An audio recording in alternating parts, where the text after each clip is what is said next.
And we are back with the GSMC Wrestling Laureate podcast brought to you by the GSMC Sports Network. I'm your host, Eric, here every Monday through Friday talking wrestling, behind the scenes, behind the curtains, inside action, inside and outside of the ring. So make sure you catch me every night on the GSMC Sports Network at 8 p.m. Pacific time, 11 p.m. Eastern time. So without further ado, we're going to talk about Mercedes Mone and her reflection on WWE. But before we move on, I want to remind you guys to use the GSMC Sports Network, the GSMCSportsNet. Make sure GSMCpodcast.net. Sorry, getting too ahead of myself. To just ask me a question. Tell me anything. Tell me your deepest, darkest secret in terms of wrestling. Maybe you have a soft spot for Mark Briscoe like I do. Maybe you want to see Cody Rhodes become heel. Like, who knows? I'm not going to know until you guys let me know. So, of course, make sure you Superman punch that like and subscribe button and also follow the show, also the GSMC Sports Network. Again, the link is at the GSMCpodcast.net. So let's make this work. Bam. And bam. All right. So we're going to talk about Mercedes Mone. So far, her recent stints with AEW has been really, really good. I was kind of a little skeptical about it, especially how fast they kind of gave her the championship. I'm a Willow of Nightingale kind of guy.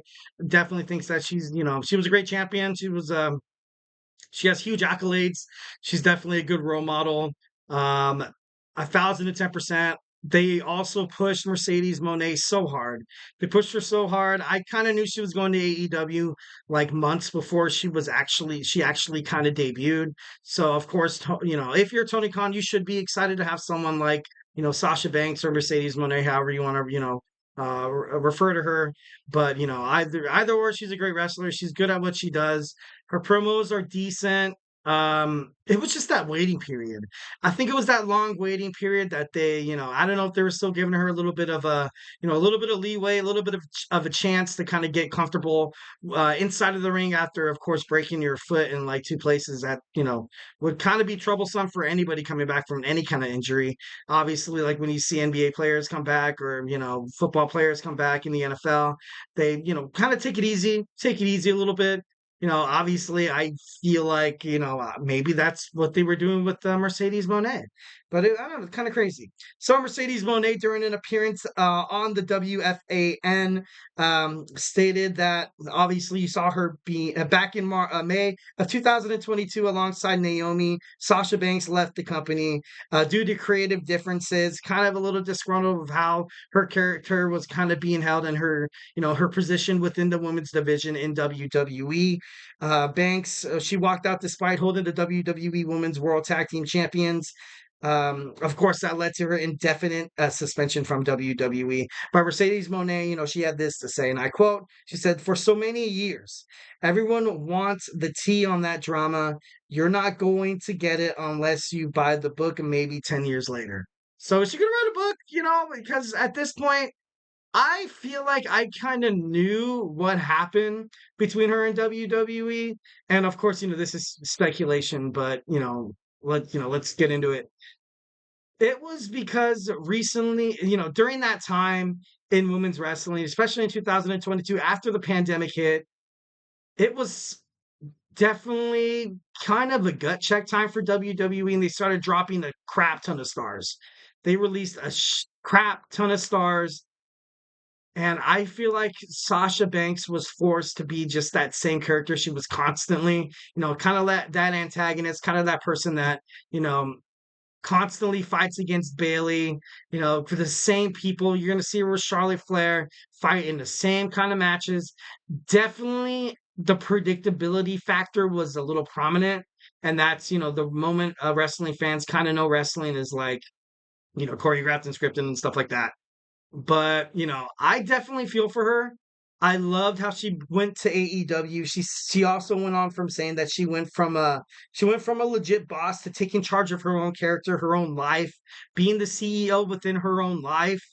Just for her to kind of say that, like the WWE under the Vince McMahon era, you know, uh, allegedly, was it was it really that bad for women? Was Ronda Rousey kind of right when there would be like, okay, they would give so much attention to the men inside of WWE and the women's, they just give 5 minutes and be like, oh, that's good enough. Uh, that's cool. They're getting TV time, then they can sell shirts and posters and pamphlets and programs and stuff like that, at the stadium and stuff like yeah. I kind of feel like that's the reason why Sasha Banks kind of left WWE. And it just kind of makes sense. It makes sense.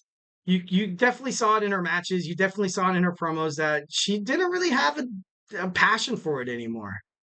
And then, of course, you saw AEW kind of debut in 2019, the crazy time because then you had the pandemic happen that I think it was March of 2019, and they still killed it. And Mercedes Monet feels like that she has a lot more freedom within AEW. So definitely throwing flowers to that. Glad she's happy.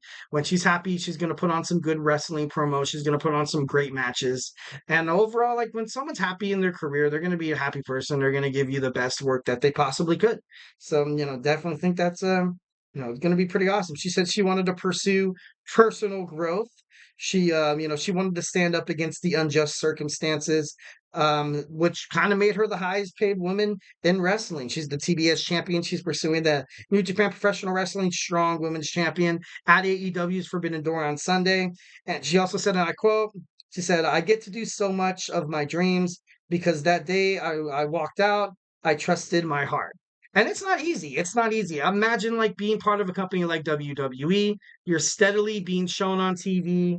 You're having matches, you're having promos and stuff like that. Not a lot of people would step away from that. A lot of people would kind of falter in, kind of comfortability. Maybe you have that sure thing that okay, I'm on WWE. Like making it in the world as a professional wrestling is really really hard. You have to be. It's a cutthroat industry. You kind of have to be better than the best. And Sasha Banks is definitely was better than the best, but even there's always that thought in the back of your mind, even in the professional world of work or whatever you want to say. Like you go out, to the real world after you get the college degree, you get a little bit of experience doing an internship, and then you're just so nervous because you don't know what's gonna happen next. So then you're at this job and you're like, oh, I could definitely, I could leave this job. I could leave this job but I would like to find out my next move first. And I feel like Mercedes Monet knew that, with her talent, she automatically went to, 2023, she debuted in New Japan Professional Wrestling. But I would say she kind of felt a little nervous. She, trusting your heart, it's hard to do. Sometimes your heart thinks different than your brain. Sometimes the decisions your heart makes isn't right. Sometimes when you make decisions just basically off intellect and nothing to do with your heart, it could be bad as well. So you kind of have to find that even balance. You know what I mean? You kind of have to have the best of both worlds, so to speak. And Mercedes Monet, I'm not too sure how unsure she was that she was gonna get picked up from another wrestling company and stuff like that. But she's kind of been around the world before. Definitely loves the fact that she could pursue other dreams inside AEW. AEW's was originally more international than WWE was. WWE's international, yes, in terms of like their events and stuff like that, but they're not getting other wrestlers from like Glasgow, Scotland, or they're not fighting other wrestlers from Saudi Arabia, so to speak, or Berlin, or basically all those other places. And that's something that Mercedes really honestly really wanted to do. She wants to fight the best. She wants to be the best. To be the best, you gotta beat the best. Ric Flair, bam, drop moment, boom. So, Mercedes Monet reflects on the restrictions imposed by WWE. She was obviously doing something in the Mandalorian. WWE, it was really problematic. It was like pulling teeth to the WWE. But when she talked about it with the AEW president, Tony Khan's such a sweet guy. He said to Mercedes Monet that there's going to be a private jet available to you at all times to fly from LA to wherever we are, to kind of, just to kind of follow your dreams and stuff like that. So, kind of crazy AEW, AEW's president Tony Khan, kind of good, kind of good. But she ultimately ended up the interview basically saying that she probably will eventually make it to WWE. Obviously, there would have to be some huge changes and stuff like that. But I don't think WWE has seen the last of Mercedes Moné or Sasha Banks. I feel like she should come back as Mercedes Moné. I feel like that'd be badass. So yeah. All right, guys, that was my Mercedes Monet talk. Now we're gonna jump on into hot seat cool beans. I'm gonna talk about some superstars who have a match at AEW Forbidden Door. If they're on the hot seat to do something, it's either it's either make it or break it, bro. Or it's cool, like if they win or lose, it's not really gonna change their career so much. So hey, do not go anywhere.